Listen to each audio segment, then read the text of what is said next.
Hello, streakers. Hopefully, you're having a wonderful streaking day.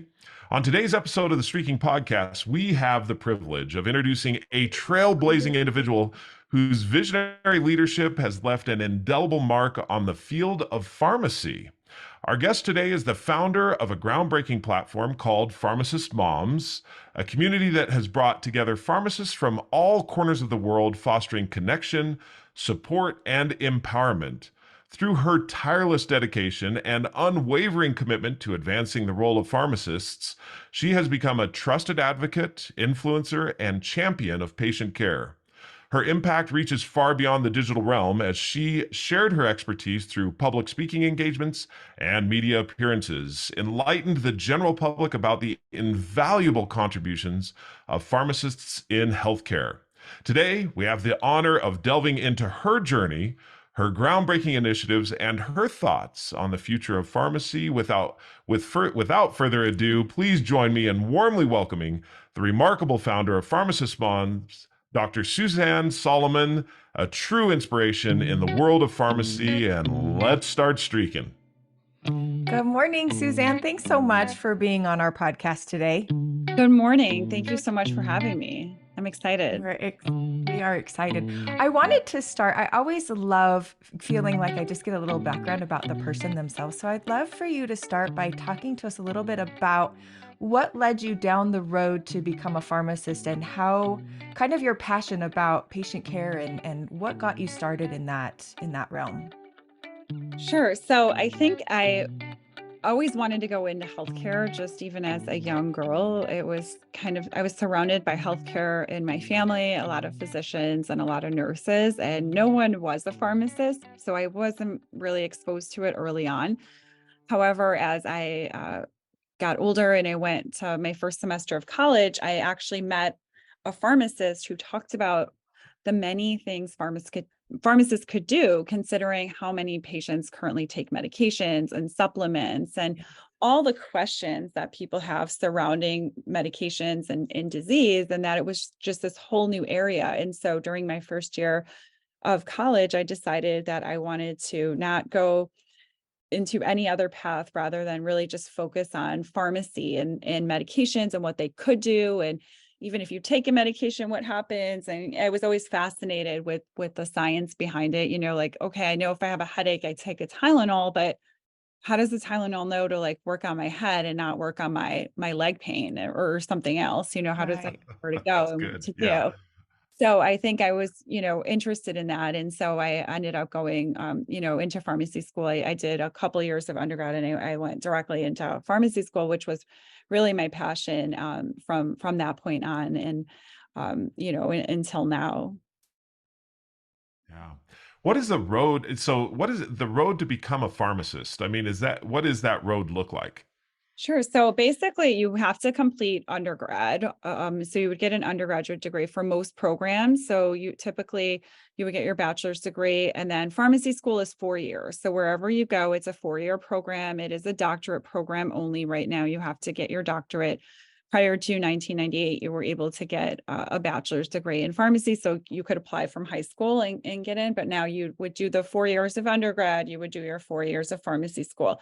Some schools allow you to do 2 years of undergrad and then you take an exam. And if you qualify, you're able to get into pharmacy school earlier. So for me, I was able to do that path. So I only did a 6-year program. So I went to I did Loyola for my undergrad and then I took the test and all that. And I went to University of Illinois for pharmacy school for 4 years. And then after that, many pharmacists choose to do a residency. So I was one of those pharmacists who chose to do a residency and I did residency training. Many pharmacists don't, and they choose to just go out into the workforce. And those typically pharmacists who want to work, at the local drugstore, a residency is not required for those positions. So it's a little different. But if you're looking to work in a hospital or in a clinic and have more one-on-one time with patient and patient care or work in the pharmaceutical industry, you would need to do more. And I also chose to do a fellowship as well after that. So I did do a little bit more You've training. done a lot. Just Yeah. some Just a small little bit. things that you've done. Yeah. Just a few things. Yeah. So a little bit more than what was required, and then when I graduated, I went into academia. So I decided to teach pharmacy school, and I was very passionate about education, and I was a professor, and then I became an assistant dean and an associate dean at various colleges of pharmacy. So that was very something I was passionate about. But along the line, I ended up having, getting married, having kids, and now we have 5 kids. And so it's been, you know, Wonderful. a Wow, lifelong fantastic. journey of a lot of other things. Yeah. Yes. So sorry, one more question on the road of being a pharmacist. It Yes. seems to me like a lot of chemistry as far as Yeah. how things interact, how drugs interact with each Yeah. other. I mean, that's kind of where my brain goes. Is that Yeah. right? I mean, is there a Yes. lot of chemistry Yeah. involved there? There's a lot of chemistry in pharmacy school, a lot of medicinal chemistry. There are at least 4 semesters, I would say, of medicinal chemistry that you do take. There is a lot of math. And so the one thing that pharmacists must be very good at is math. And actually, that's a course that students can fail out of pharmacy school. And it's the number one course that you will fail out of pharmacy school if you don't pass this calculations test, because you need to be able to dose, based on weight, based on Right. kidney function, based on liver function, based on, if it's a peds patient. Or so the math thing is something that I think people assume that it's always just like the chemistry, and you're right, but there's this big math component that you have to be, really good at fractions and multiplication and be able to do that. That's definitely a larger component, I think, than a lot of people think. That's Yes. fascinating. I know. I hadn't even thought about that, but you're right. I mean, as far as really calculating all of the different variables that are Mhm. necessary for you to dispense the right dosage Right. is Yeah. Right. absolutely necessary. Definitely. And then Yeah. can you talk a little bit more about, because I think you're right, a lot of people probably think of the pharmacist that's at Walgreens or, the local pharmacist that you go to. Talk to me a little bit more about the interaction that you can have with a pharmacist at a hospital or a clinic, when you said it was a more one-on-one relationship. Because I remember reading something somewhere. So there you go. How's that for That credibility? was quality. Yeah. That talked about that honestly, the medical person that you would have the most personal one-on-one connection with would be the pharmacist, because you are getting prescriptions refilled on a regular basis. And so that's the person that actually would see you more than even your doctor. And I remember thinking, really? So talk to me a little bit about that kind of relationship that people develop with a pharmacist in that area. Definitely. I mean, you hit right on the point. I think that pharmacists, are one of the most, if not the most, trusted healthcare professional. And then because you are going to the pharmacy every month, typically Mhm. you'll see your physician or your healthcare provider who prescribes your medication, and then they'll say, see you back in 3 months or 6 months or in a year. Right. And then even for someone who's young and they're just getting their first medication, or they might come back, they'll say, see you next year for your cholesterol check, and then they're Yeah. dispensed this medication. And then all of a sudden you get to see the pharmacist, because every 30 days you're there to pick up your pills. So you are interacting with the pharmacist much more. There are pharmacists. So me personally, I was an ambulatory care pharmacist. So I worked in a clinic, and my clinic had a Right. physician who oversaw the heart failure clinic. And I also was the pharmacist there. So heart failure patients are on a lot of medications. Unfortunately, they're on Yeah. as many as 10 medications a month just to manage, Wow. their day-to-day lives. And so as a pharmacist, and there was a nurse also in there. So it was the three of us, and it was collaborative care. It was an amazing clinic. And we got to meet with one patient. They came in, the nurse kind of did the initial exam. I then went in, would ask them questions, about their medications, what's working, what's not. If there are any new medications they might have started, maybe they went to a different doctor, not their cardiologist recently, and looking at all of that, managing the medications. And then in the end, the attending would come in and kind of overall see the patient. So he also had, his role. So we kind of all work together, and you can establish these amazing relationships. So I think when patients are on medications, it's really important to have a relationship with your pharmacist. Know your pharmacist. There's a tagline that's called, know your pharmacist and know your medication, Mhm. because whatever Yeah. pill you're taking, it could cause even a micronutrient deficiency. So you could take one pill and then all of a sudden you're deficient in vitamin B12 and these things that we're generally, or you're taking an antibiotic because you're sick and, you might need something else to take with it while you're on the antibiotic. So I think it's important to have the relationship with your pharmacist, not just to kind of go in and grab it and leave, and also establishing relationships where you see the pharmacist and you go to the same pharmacy. I think that's another important part of it as well. But there are many areas, pharmacists work in the hospital. So making the IV bags that patients receive, that's all done by the pharmacist, and dosed and calculated. Anything when patients are getting any intravenous medication, those are all made in the clean rooms in the hospital that pharmacists run. And all of the drugs that patients get in the hospital are run by formularies that the pharmacists manage. Pharmacists have jobs in industry, so pharmaceutical industry, and not just in research, but really out there communicating with getting patients on clinical trials and enrolled in clinical trials and in different areas. So there are a lot of fields, I think. So right now, I want to say the number is probably only about 60% of current graduates are going into the traditional Walgreens and all of those stores, where the other half of, almost half of pharmacists are looking for non-traditional roles related to prior authorization or medical affairs and just so many other areas. Yeah. Wow, that's fascinating. I know. And I'm sitting here thinking, why didn't I ever realize how much? Because it makes sense that a pharmacist would be the person that's always figuring out the dosage. Yeah. That is the number to me as I'm listening. It's like that's one of your number one priorities is the making sure that the medication is in the right Yeah. medication and the right dosage, Right. and that there's no interactions Yeah. with all of that. There's Negative a lot, interactions, yeah. negative interactions. Yeah. That's amazing.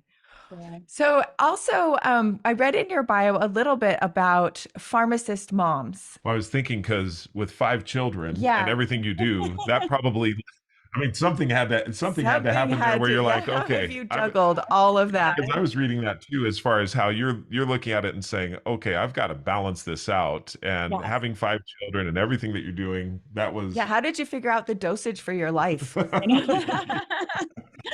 Oh my gosh. It's funny because I think life just happens, right? I think even when Yeah. I'm pregnant with my youngest is a daughter, and it was, things just happen, we had 4 sons and we thought we were done, and then, things happen. So that's just like, but I think Yeah. they I do. started That is it. You do think you're done, and then all of a sudden the last one comes along. You're Yes. like, where did that come from? Yes.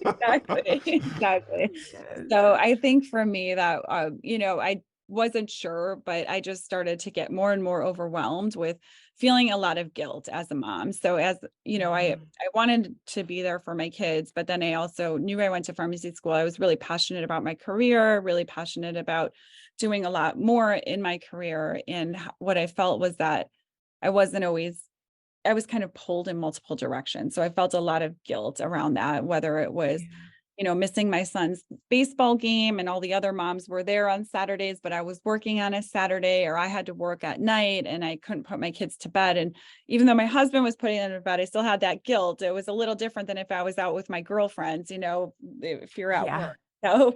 Or I wanted my night off of not putting anyone to bed. So, Right. Yes.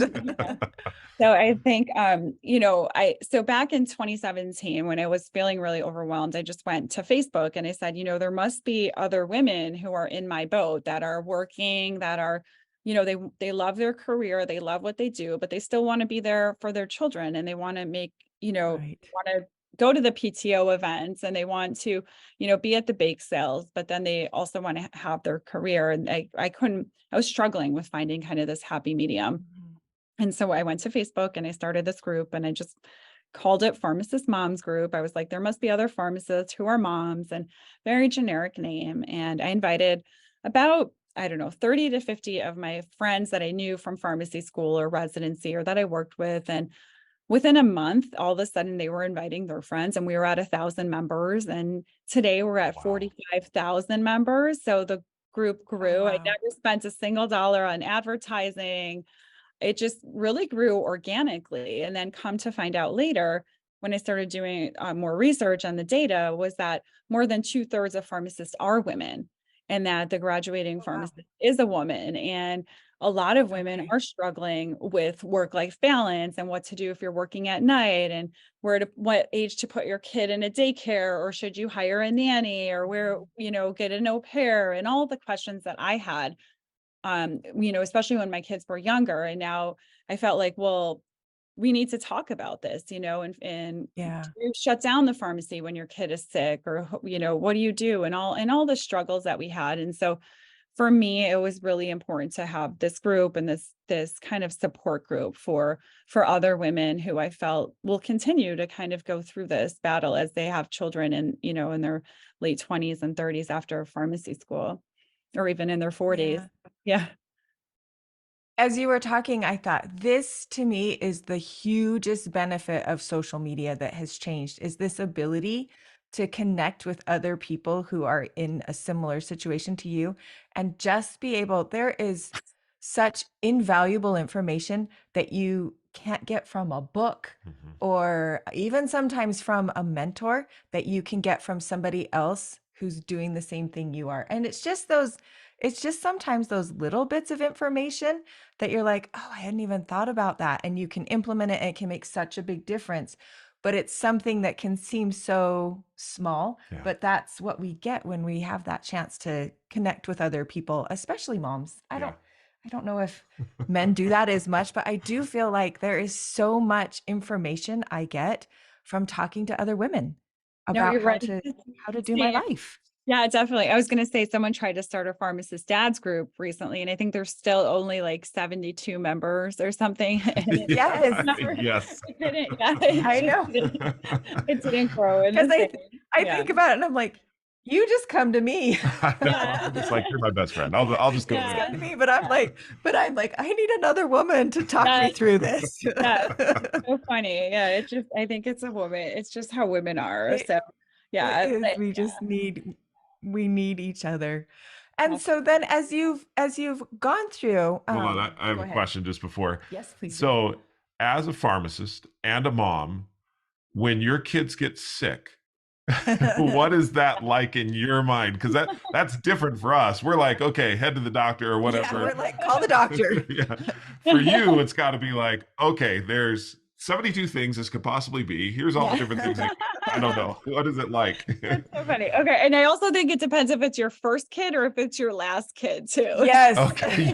Yeah. So even for a pharmacist, you're like, okay, number one, I was really overboard. The last one, Yeah. okay, we're good. We got this. Exactly. Yeah. The first kid, it was like, my pediatrician, she was one of my friends, and we were she was on my speed dial. I mean, it was just, Yes. texting her and everything.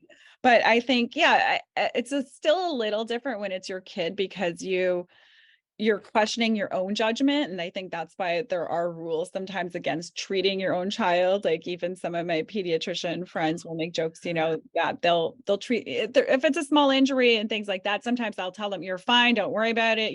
Like sometimes my kids will make a bigger deal. I'm like, you're going to live, don't worry. I've seen a lot worse. You'll be fine. Yes. But I think it's still, when there's different things going on, or something more serious, then yeah, definitely. I mean, when my son broke his arm during soccer once, and when I got to the field, I felt like I was going to faint and die, even though I knew he was fine. But it's just still like seeing his arm was actually popped out, the one bone, and it was a terrible sight. And he was just like, and he could barely talk because he was in so much pain. And I think I was, yeah, very panicked, versus if it was it's still different. It's your child. So there are those emotions. But then for the most part, I would say that, yeah, if they cut themselves in the backyard, or I'm like, don't worry, you'll find, oh, I need a band. You don't need a Band-Aid. You're going to be, You're good. okay. Yeah. Yeah. My kids, it's like, I need a tourniquet. And I'm like, no, you just need a Band-Aid. We're good. Exactly. It is true though. I can imagine that a patient is a patient. There has to be a little bit of a level of a disconnect there so that you can be a little bit non-emotional in the treatment. You just can't make that disconnect with your own children. There's just an emotional component there that is no matter what is there. Yeah, with your kids, So, it's just there, it's a different level. But I do think definitely, at least for me, like with my youngest kid, I mean, it's just so different. You just become more experienced as they go yeah. through the lines, and just as a parent, you're more aware where when the first kid, whatever they do, it's just so amazing or it's so scary. Yes. And the last Yes. kid, you're just a lot more numb to, you know, a lot of the things that they go through. And I apologize to my daughter often because I'm like, you know, I'm like, sorry, you know, My yeah. My biggest thing that I have to tell myself with my youngest, because he's number 7, is still laugh at the joke that you've heard 50 times. Because to him, it's the first time he's heard it and he thinks it's hilarious. And I'm like, Yes, oh my gosh, yeah. I've heard this joke so many times. So Oh it is. gosh, too funny. And it is, I have often thought though that I am super grateful that some of those feelings that you have as a first parent do dissipate a little bit, Yeah. in the sense of just that feeling of overwhelmed and everything can be a little bit panicky. Yes. And so I am grateful that some of that subsides with experience and you're not sitting there just stressed out like you are with that first one. That Right. first one, every possibility is a possibility. And I think as you get going further down the road, you recognize that those huge, really terrible possibilities are really slim. They're Mhm. not as big of a possibility as you think they are That's a with good that point. first one. Yeah. Yeah. And Agree. so it helps Yeah. to be able to Yeah. keep going forward. Yeah. So let's move into the realm of, you know, there's a lot today in the realm of vaccinations and all kinds of different things that people hear in the news, different things that you should get vaccinated against and different things that you should do. Let's go down that road for just a little bit as a pharmacist, as you see the trends, you see what's happening, what are some of the things that you would put out there as, you know, pay attention Yeah, to, important to pay important to attention pay to. attention Mhm. to, and what to do? Great question. So there are currently 6 vaccines actually that the CDC recommends for adults. Just last year, they actually updated their adult vaccination recommendations.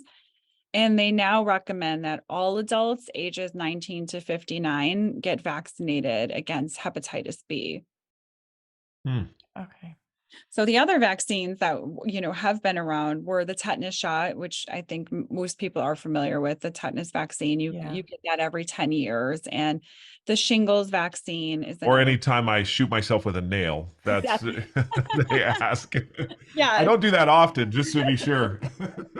yes, Or if the yeah, well, child shoots himself with the Yeah. nail, yes. or a rusty shovel out in the yard, whatever. Yes. Exactly. Yeah, something that you run into, or if not, you run to the clinic right after to get that tetanus shot if it does happen, Right. some accident. So, and then the shingles one is one, pneumonia, flu, COVID was another that has been out there, and then the hepatitis B one. And hepatitis B, most people who, you know, anyone who was born after 1991, I'm not one of those lucky people, but I was born prior to 1991. It was a standard of care for immunizations in childhood. It's been a standard of care for, you know, 30 years. But now they're really recommending that if you were born prior to 1991, that we might be living unprotected against hepatitis B. And so there is kind of a catch up to get vaccinated against hepatitis B. Hmm. It's so good because transitioning from talking about your kids, where I was so, I was really good about keeping track of their vaccinations and getting Well, in for because you'd those be yearly, asked about it all the right? Because time. you've got Because you got school, you've schools got and everything sports, else. you've got all these things that you're like, yes, we need to make sure we get your vaccinations. But then honestly, I can honestly say I don't think I've ever thought about myself going in and getting a vaccination, except for when COVID came When along COVID came, yeah. and the flu. But I Right. haven't thought about, so I'm so glad that you brought that up because honestly, it's not something that we've thought about. Great point. So first, I want to address that. I think in general, many of us in our adulthood, like especially as moms, we kind of neglect our own routine checkups or preventative care. I think, you know, we're worried about scheduling our husbands or scheduling our children's, and then we kind of neglect all our appointments, whether they're just our regular routine appointments or getting our vaccines and everything. You know, I think that's really something to talk about too. In terms of hepatitis is a highly infectious virus. It's actually 100 times more infectious than HIV. And Oh, most wow. Wow. people Okay. are unaware that, you know, that they have hepatitis B, and that it can actually spread to others. If, the biggest thing with hepatitis B is that there is no cure. Effective vaccination is pretty much the only way. So preventing the disease is really the only way to work with hepatitis B and to treat it. And there's about 2.5 million people in the US who have hepatitis B. And if it's left unmanaged, you can actually die from either liver failure or cancer. The website, it's called hepbcatchup.com. And there is a vaccine called Heplisav B. And it's actually the first and only hepatitis B vaccine that's delivered in 2 doses over 1 month.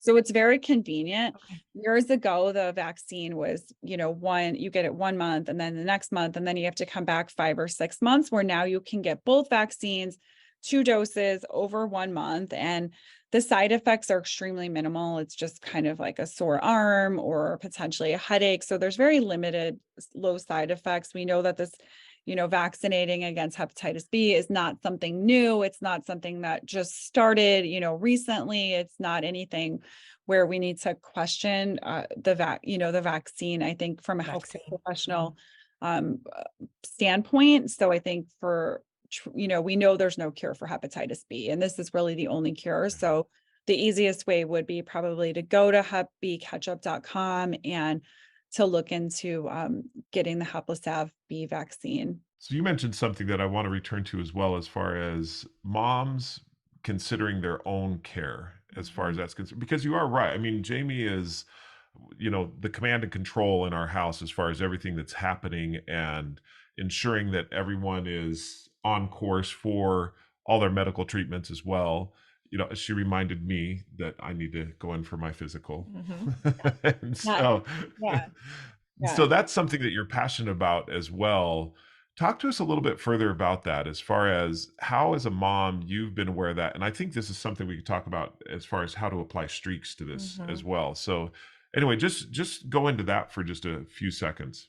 So I think, Thank you. as moms, it's really common to prioritize everyone's health over our own. So you see parents who are, making sure their kid has every, the 6-month dental checkup, and, they don't miss their pediatrician appointment, and you carry this book with their vaccines in it and everything. But then it's like, when it's your turn to go to the doctor and someone says, when was your last pap smear? You're like, well, I don't remember. Maybe when my last, right after I had my last. Yeah. But how old's my youngest kid? Yes, exactly. So I think, unfortunately, we kind of run into this a lot of times, and I see it a lot, even amongst the women that I work with in my own Pharmacist Moms group.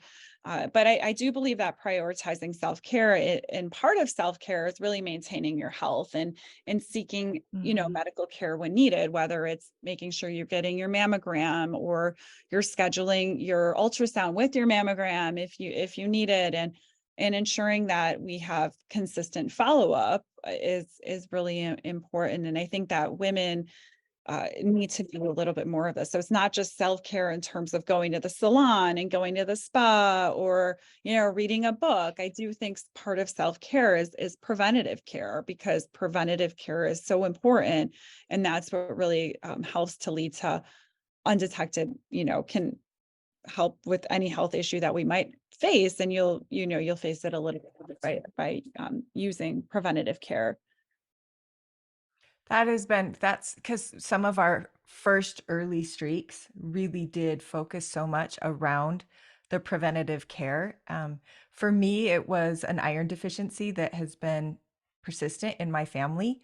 And it's a simple thing of just taking a supplement, but the act of getting yourself to do it consistently. And it's interesting because I know that a huge part of the preventative and just medicine in general is that level of consistency. Like when you're consistent with it, it works so well, but the on again, off again can really be not nearly as effective. And so that's one of my favorite things about streaking, because I don't know what it is about us. And by us, I mean human beings, humankind, that it can be, I know we get busy sometimes, but there is some kind of a little personal hurdle we have to get over to do these things, to floss our teeth, to take our vitamins. And I don't know why that is, even though we know it's good for us. And I'm sure there's a myriad of reasons people have past history, or you get busy, or you just, I don't know, there's always something holding back. And when I started the streak to take my iron supplement, it changed the way that I looked at it a little bit, in the sense that I didn't analyze the need to take it anymore. The point was, I'm just trying to do this in a row, consistently in a row. And that little tweak helped me to just stop worrying so much about all the other stuff that came with it. That sounds silly. I don't know if I'm making sense. No, that It makes makes sense. total sense. I love that. Yeah, that makes sense. I think that's what it is.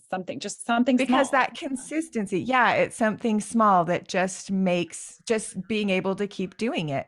And so the other thing that I was thinking that I've loved about streaking too, that has helped me a lot, is that it's just, we talk a lot about these activities that we do every day, and this feeling that they have to be at a certain caliber or a certain level of intensity to count.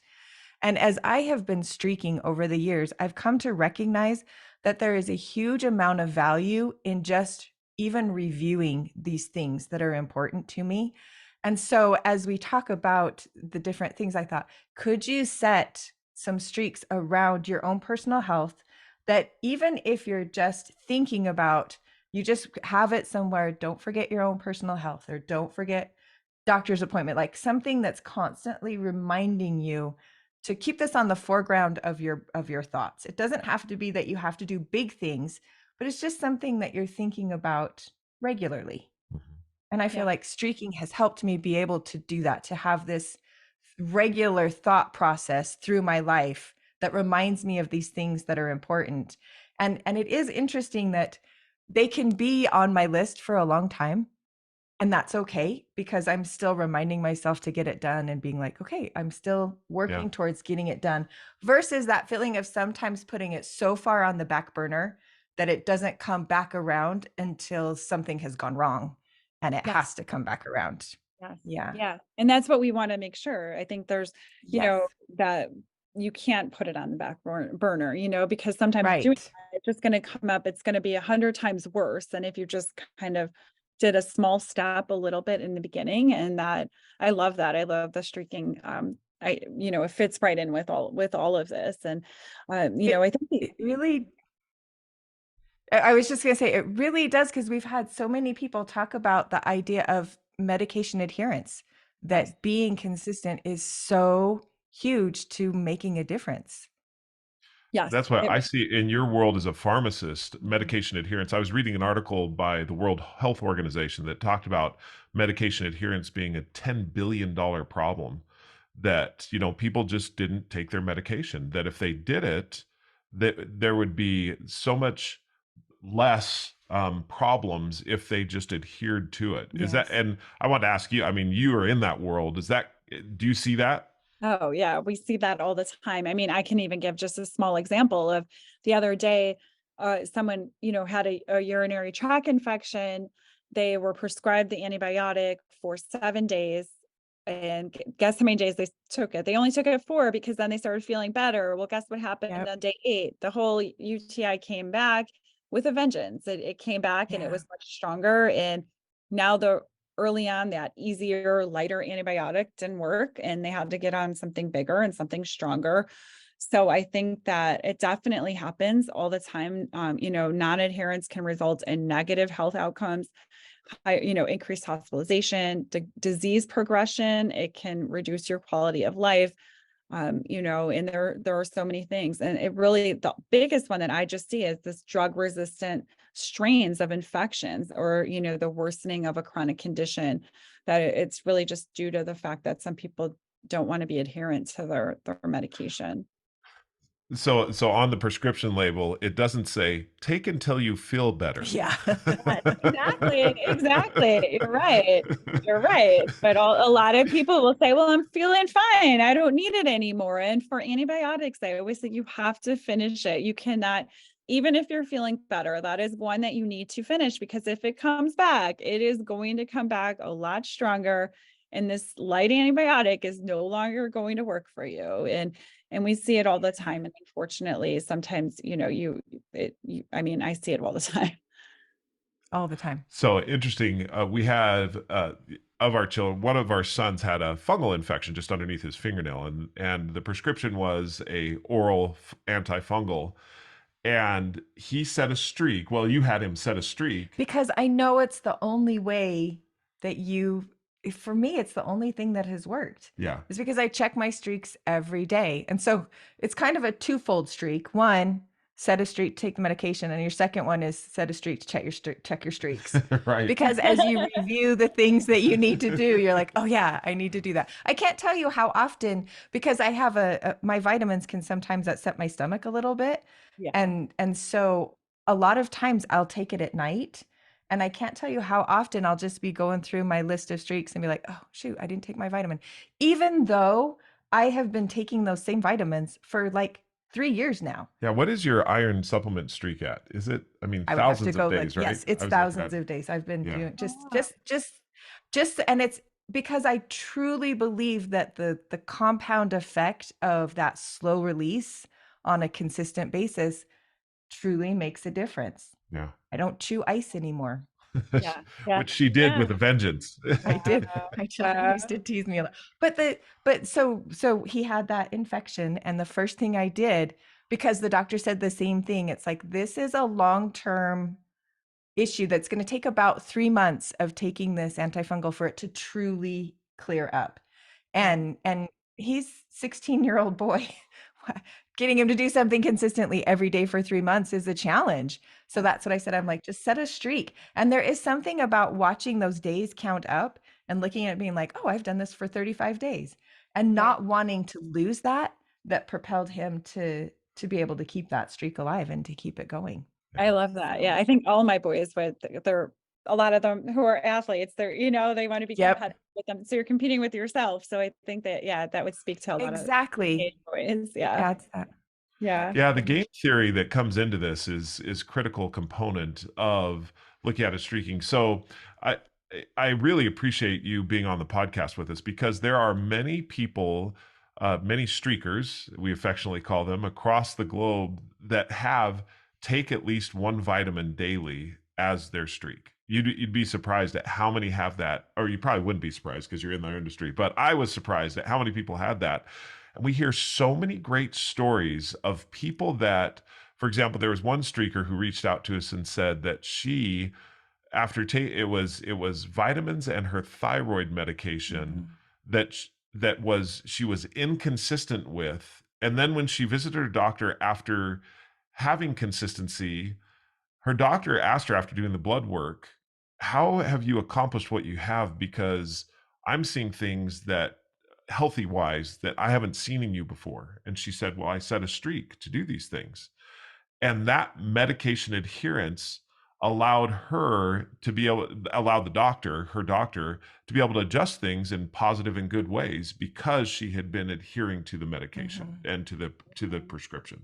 Amazing. That's amazing. Actually, that we need to get that word out to my field, my pharmacy field too, because many of us, I mean, we struggle with our patients being adherent. So yeah, I love this idea. Yeah. Just setting the streak. What would you say, since you're in that field, what is it that causes people to struggle so much with it when it's something that we know is going to help us? Most of the time we feel that way. So some people are probably questioning that, and maybe that's why they're struggling to adhere. But what is it that causes people to struggle with adherence? I think there's quite a few factors. I think sometimes if the treatment regimen is complex, I think complicated dosing schedules or multiple medications might make it challenging for some people. I do think a lack of understanding. So if they have limited health literacy or just misunderstanding of medication instructions, that can hinder their adherence if they don't, fully grasp the situation. Side effects is a big one, especially, in the post-COVID, if I can even say the word, world. I think that, just the side effects, adverse effects, concerns about potential side effects that maybe they heard their friend had or their cousin had or their mom had. And, there's a fear of dependency, cost of medication. It could be another one. I do think sometimes people just generally forget, like you're busy and you just kind of forget. And, and it's not built into your routine. I think you have to have it built into your routine. And I think the last probably one too would be like stress or depression, anxiety. Sometimes there's emotional factors that can impact your adherence. You just are like, I don't want to take anything and I'm not feeling up to it. And that can also play a role. Yeah, absolutely. Well, Streakers, we have been talking with Dr. Suzanne Soliman, and we've absolutely enjoyed the conversation. It's been fascinating as far as delving into a little bit of your world. Just one more time before we finish up here, remember to take your vaccinations. And especially adult vaccinations. And just give us one more time, just so we can have this as the last word, what you would encourage them to do. I would love for everyone to visit www.hepbketchup.com and to learn more and find a pharmacy near you where you can get the hepatitis B vaccine. That'd be great. Awesome. And if they want to look at, so I don't know if we have any pharmacist moms in our audience. We may, because a lot of them are out there. But if they want to find you, or if anyone wants to ask you questions, what's the best way to reach out to you? So you can find me on Instagram. I would say Dr. Suzanne Soliman would be, my name, or you could find me on LinkedIn as well, or you could also find me on Facebook and on the Pharmacist Moms group, or you can visit www.drsuzannesoliman.com.